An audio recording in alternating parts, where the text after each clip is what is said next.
Greetings, my dear friends.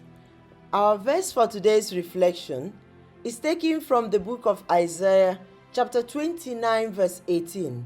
The text reads, "And in that day the deaf shall hear the words of the book, and out of darkness and obscurity the eyes of the blind shall see."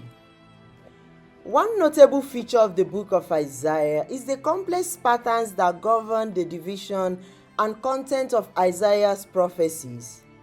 While this may not be of interest to us today, our focus will be on how the images of vision and hearing are often combined metaphorically as the dominant sense to contextualize the deeper meaning of human life and experiences. Not only in the book of Isaiah, but in other parts of the sacred scripture, including Jesus' narratives. We have, for instance, in Job 42 verse 5, the statement, "My ears has heard of you, but now my eyes have seen you."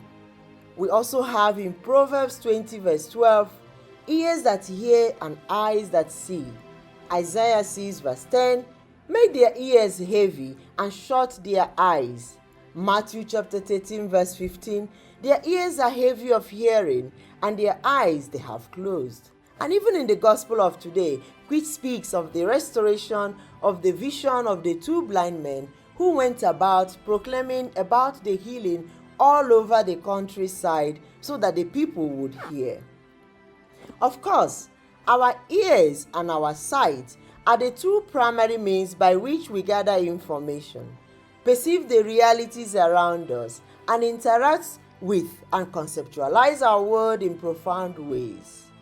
When our vision is lacking, we become unaware of our environment.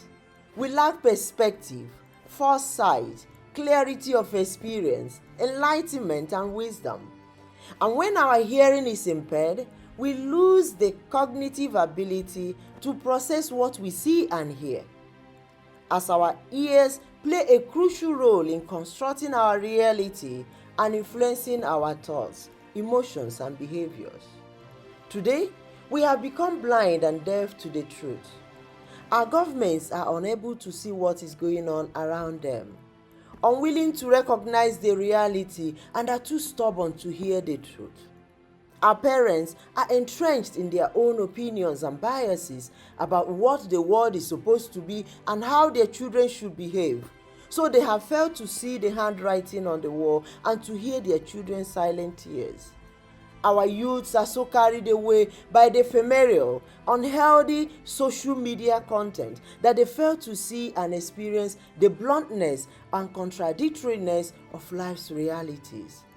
Our children are seeing the evil we do and hearing the evil we speak, and they are absorbing it for tomorrow. Our world is bleeding, and we are all turning a deaf ear and a blind eye to that fact. At the end, no one sees and no one hears. This has often been due to stubbornness, pride, and disobedience.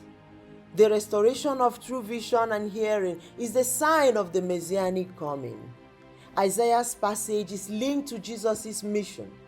Jesus comes not just to restore our physical disabilities, but to turn us into actual human beings who are capable of listening and seeing that our world is bleeding of injustices, of corruption, of the normalization of evil, of erosion of trust, of lack of accountability, of human rights violation, of profound loss, of despair, fear, futility, of raping of women and children, and of senseless killing. We need a change of vision and a change of ear. We can start from ourselves, our communities, and institutions to make this world a better place. Shalom.